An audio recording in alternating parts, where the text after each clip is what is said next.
ओम श्री माधवाय नमः। आप सभी का हमारे YouTube चैनल पर हार्दिक स्वागत है।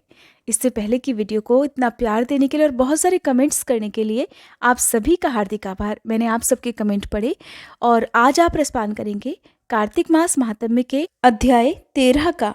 साथ ही आप उस कथा को भी सुनेंगे जब कान्हा जी का नामकरण किया जा रहा था। भगवान कृष्ण विष्णु भगवान के अवतार हैं और जब कान्हा जी का जन्म हुआ था तो बिल्कुल साधारण बालक की तरह वे पैदा हुए थे।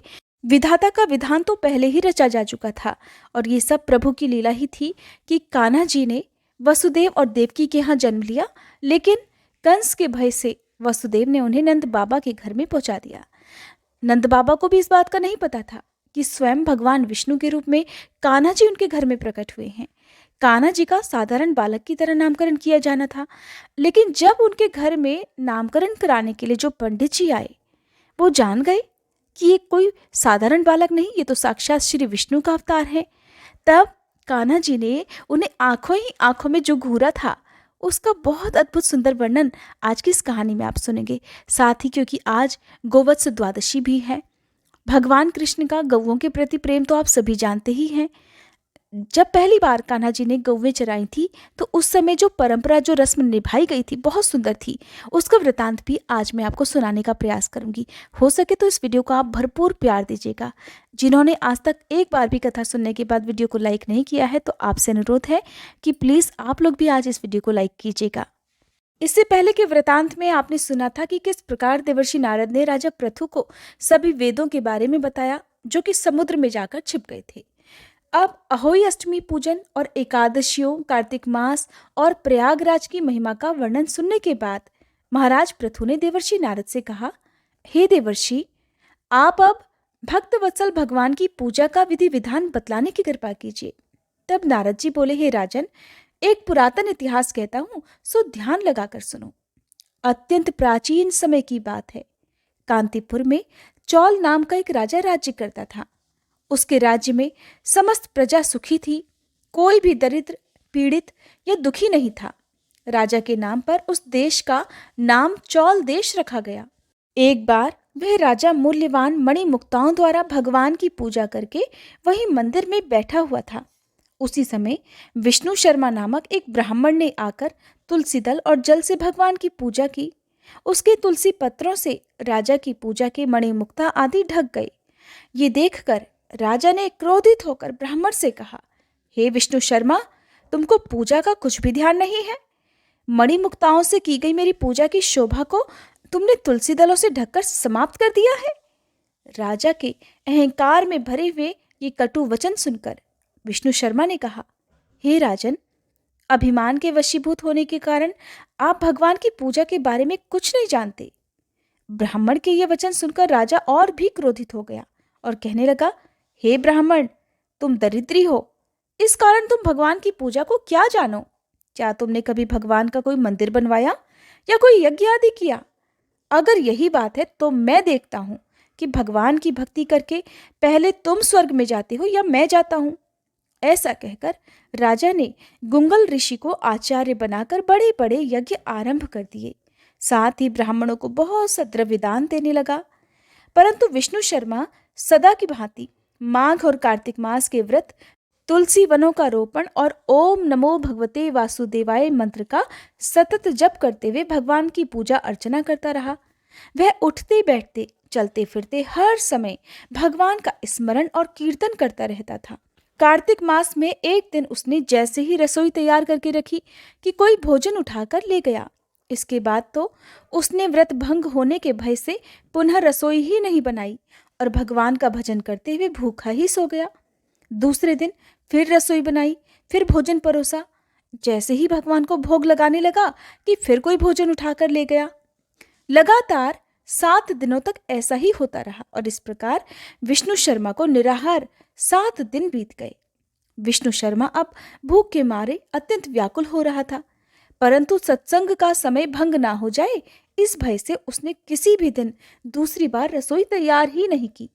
8वें दिन उसने निश्चय किया कि आज मैं पूरी तरह ध्यान रखूंगा और देखूंगा कि भोजन को उठाकर आखिरकार कौन ले जाता है। इसके बाद उसने तय समय पर भोजन तैयार किया और एक स्थान पर छुपकर बैठ गया। थोड़ी ही देर में उसने देखा कि अति दीनहीन और दुर्बल चांडाल, जिसके शरीर में केवल अस्थियां मात्र शेष थी, छुप कर आया और भोजन उठाकर चलता बना। उसे देखकर विष्णु शर्मा का हृदय द्रवित हो गया। विष्णु शर्मा ने उस चांडाल से कहा, भैया रूखा भोजन मत लेकर जाओ, मेरे पास थोड़ा सा घी है, वो भी लेते जाओ। ब्राह्मण के ये वचन सुनकर भयभीत हुआ वह चांडाल भागता हुआ ठोकर खाकर गिर गया। तभी विष्णु शर्मा भी उसके पीछे भागता भागता वहीं पहुंच गया और एक वस्त्र से उस पर हवा करने लगा। थोड़ी देर बाद उस ब्राह्मण ने देखा कि उस चांडाल की जगह शंख, चक्र, गदा, पद्म और वनमालाधारी भगवान विष्णु स्वयं ही वहां लेटे हुए थे। उसी समय विष्णु शर्मा ने भगवान के चरणों में गिरकर नमस्कार किया। तभी रुद्र आदि देवता भी वहां आ गए। ऋषि मुनि के वेद मंत्रों से उनका पूजन करने लगे। तब विष्णु भगवान ने अत्यंत स्नेहपूर्वक विष्णु शर्मा का आलिंगन करके उसको अपने साथ विमान में बिठा लिया और अपने साथ वैकुंठ लोक को ले गए। राजा चौल भी यह दृश्य देख रहा था। भगवान की विष्णु शर्मा पर यह कृपा देखकर राजा अत्यंत दुखी हुआ और उसने आचार्य गुंगल ऋषि को बुलवाकर कहा, ये सब क्यों हो रहा है, क्या हो रहा है? जिसके द्वेष के कारण मैंने इतने यज्ञ और दान पुण्य किए, वह वैकुंठ को जा रहा है और मैं यहीं पर उपेक्षित खड़ा हुआ हूं। क्या मेरे अब तक के किए गए यज्ञ और दान आदि सब विफल गए?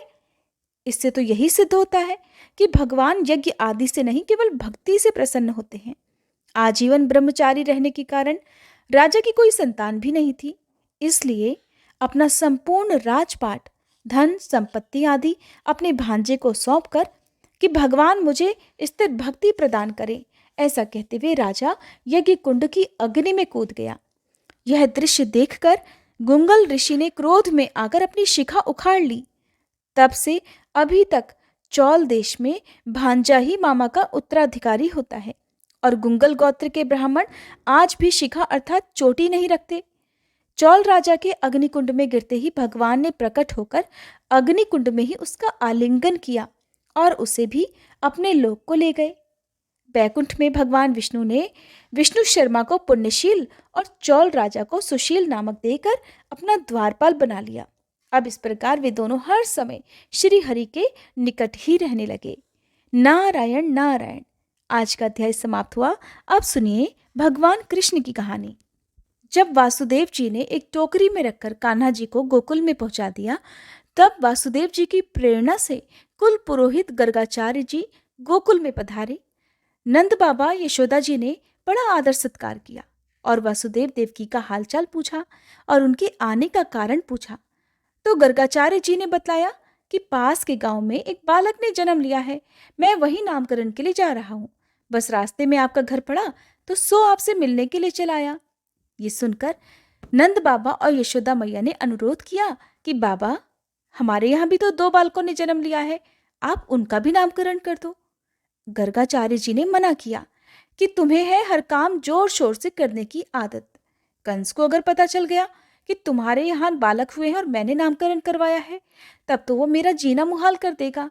नंद बाबा कहने लगे, भगवान, गौशाला में चुपचाप नामकरण करा देना, हम ना किसी को बताएंगे। गर्गाचार्य जी आखिरकार किसी प्रकार तैयार हो गए। तैयार तो उन्हें होना ही था, वासुदेव जी ने जो भेजा था। जब रोहिणी ने सुना कि कुल पुरोहित आए हैं तो वह गुणगान बखान करने लगी। वो कुल पुरोहित का गुणगान बखान कर रही थी। उनके मुंह से इतने गुणगान सुनकर यशोदा जी बोली, अगर गर्ग जी इतने बड़े पुरोहित हैं तो ऐसा करो, हम अपने बच्चे बदल लेते हैं। तुम मेरे लाला को और मैं तुम्हारे लाला को लेकर जाऊंगी, देखती हूँ कि कैसे तुम्हारे कुल पुरोहित सच्चाई जानते हैं। दोनों माताएं कुल पुरोहित की परीक्षा लेने पर ही उतर आई। बच्चे बदल लिए। दोनों एक दूसरे के बच्चे अपनी गोद में लेकर पहुंच गई गौशाला में। यशोदा जी के हाथ में बच्चे को देखकर गर्गाचार्य जी ने कह दिया, ये रोहिणी का पुत्र है, इसलिए इसका नाम रोहणेय होगा और अपने गुणों से ये सबको आनंदित करेगा। तो इस बालक का एक नाम राम भी होगा और बल में इसकी कोई भी समान नहीं होगा, तो एक नाम बल भी होगा, मगर सबसे ज्यादा लिया जाने वाला नाम होगा बलराम। और ये किसी में कोई भेद नहीं करेगा, सबको अपनी तरफ आकर्षित करेगा। तो इस बालक का एक नाम संकर्षण भी होगा। लो जी, श्री कृष्ण के बड़े भाई बलराम का नामकरण तो हो गया। अब जैसे ही रोहिणी की गोद में उन्होंने बालक को देखा तो गर्गाचार्य जी तो बालक की मोहिनी मूर्तिया में ही खो गए। कहा तो दोनों माताओं ने अपने अपने बच्चे बदलकर गर्गाचार्य जी की परीक्षा लेना चाहा था, लेकिन गर्गाचार्य जी कोई साधारण पुरोहित नहीं थे। उन्होंने जब रोहिणी की गोद में सांवले सलोने कान्हा जी को देखा तो बस अपनी सुध बुध भूल गए। खुली आंखों से प्रेम समाधि लग गई। ऐसी समाधि लगी कि गर्गाचार्य जी तो सुध बुध खो गए। ऐसी सुध बुध खोई कि ना बोलते थे ना हिलते थे। न जाने कितनी देर तक ऐसे ही पल निकल गए। ये देखकर बाबा और यशोदा मैया तो घबरा गए कि इन्हें क्या हो गया, ये कैसे जड़ हो गए। उन्हें हिला हिलाकर पूछने लगे कि बाबा क्या हुआ। अरे बाबा, आप तो हमारे लाल को देखते ही जा रहे हो कि ये भूल गए कि आप हमारे बालक का भी नामकरण करोगे। लेकिन गर्गाचार्य जी तो जैसे कि सांवली सलोनी जो मूरत थी उसके सम्मोहन से बाहर निकल ही नहीं पा रहे थे। आखिरकार गर्गाचार्य जी को होश आया और एकदम बोल पड़े, नंद जी, तुम्हारा ये बालक कोई साधारण इंसान नहीं, ये तो। ऐसा कहते ही जैसे ही उन्होंने उंगली उठाई तभी नटखट से सांवले सलोने कन्हैया ने आंख दिखा दी। आंख किसको दिखाई जानते हैं? पुरोहित जी को। क्यों दिखाई? अब सुनिए। जैसे ही पुरोहित जी कान्हा जी की हकीकत बताने वाले थे कि ये तो भगवान है, तभी कान्हा जी ने आंखों ही आंखों में गर्गाचार्य जी को धमका दिया कि बाबा, मेरा भेद मत खोलना। मैं जानता हूँ बाबा, यहाँ दुनिया भगवान का क्या करती है, उसे पूछकर अलमारी में बंद कर देती है। और बाबा, मैं यहाँ अलमारी में बंद होने तो नहीं आया हूँ, मैं तो माखन मिश्री खाने आया हूँ। माँ की ममता में खुद को भिगोने आया हूँ। और अगर आपने मेरा भेद बतला दिया तो मेरा क्या हाल होगा, ये मैंने तुम्हें समझा दिया। मगर गर्गाचार्य जी मान नहीं पाए। उन्होंने दोबारा से कोशिश की। अब जैसे ही उन्होंने दोबारा से कहना प्रारंभ किया ही था कि ये तो साक्षात, तभी कन्हैया जी ने फिर धमका दिया, बाबा मान जाओ, नहीं तो ये जुबान यहीं रुक जाएगी और ये जो उंगली उठाई है ना, ये भी उठी की उठी रह जाएगी। आप जानते हैं, ये जो संवाद हो रहा था ये बाबा में यानी कि पुरोहित जी में और कन्हैया जी में कोई मुंह से नहीं हो रहा था। बस ये सारा खेल आंखों ही आंखों में हो रहा था। आप में से बहुत सारे भक्त भोले हैं, मासूम हैं। आंखों से इशारे वाली बातें तो समझते ही होंगे ना। आंखों से भी बात की जाती है, जरूरी नहीं कि हर बात मुंह से बोलकर की जाए। तो कान्हा जी और पुरोहित जी आंखों ही आंखों में एक दूसरे से बात कर रहे थे। कान्हा जी उन्हें धमका रहे थे और पुरोहित जी बार बार मान मुलव्वल कर रहे थे। अब जब ये सारा खेल उनकी आंखों ही आंखों में हो रहा था तो पास बैठे हुए नंद बाबा और यशोदा जी को कुछ भी नहीं पता चला कि आखिरकार ये हो क्या रहा है। वे दोनों तो मौन बैठे हुए थे। वे दोनों यानी कि कन्हैया जी गोद में और पुरोहित जी उनके सामने। ये सब देखकर आखिरकार गर्गाचार्य जी बोल उठे। बातों में आ गए कन्हैया जी की। कन्हैया जी ने उन्हें धमकाया जो था।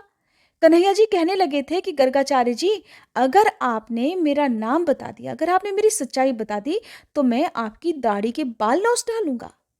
अब गर्गाचार्य जी बोल उठे कि आपके इस बेटे के नाम अनेक होंगे। नंद जी, जैसा कर्म आपका बेटा करता जाएगा वैसे इसके नए नए नाम भी होते जाएंगे, लेकिन क्योंकि इसने इस बार काला रंग पाया है इसलिए इसका एक नाम कृष्ण होगा, और इससे पहले ये कई रंगों में आया है। तो मैया यशोदा बोली, बाबा ये कैसा नाम बताया है, इसे बोलने में तो मेरी जीभ ने चक्कर खाने शुरू कर दिए हैं। जरा कोई आसान सा नाम हो तो बतला दीजिए।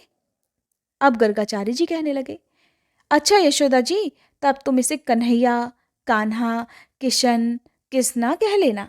यशोदा जी को अपने लाला का ये नाम बहुत पसंद आया। उनके मन की मुराद पूरी हो गई और फिर यशोदा जी ने सारी उम्र श्री कृष्ण भगवान को कान्हा ही पुकारा। तो ये थी कान्हा जी के नामकरण की कहानी। ये कहानी आपको कैसी लगी? हो सके तो इस वीडियो को आज आप इतना प्यार दीजिएगा जितना प्यार आज तक आपने हमारे चैनल पर अब तक की किसी वीडियो को नहीं दिया है। आप में से बहुत सारे लोग ऐसे हैं जो हर दिन हमारे चैनल पर कथाएं तो सुनते हैं लेकिन हमारे चैनल को अभी तक सब्सक्राइब नहीं किया है। प्लीज़ आप अभी इसी वक्त हमारे चैनल को सब्सक्राइब कीजिए और बेल आइकन जरूर प्रेस कीजिए क्योंकि बहुत सारे लोग पूछते हैं कि आज आपने 8वां अध्याय नहीं सुनाया, हमें 8 से लेकर 11 तक के अध्याय नहीं मिले। ऐसा इसलिए होता है क्योंकि आपने हमारा चैनल सब्सक्राइब करके बेल आइकन जो प्रेस नहीं किया है। आप ऊपर स्क्रीन पर देख सकते हैं। इसी स्टेप को फॉलो करके आप हमारे चैनल को ज़रूर सब्सक्राइब कीजिएगा।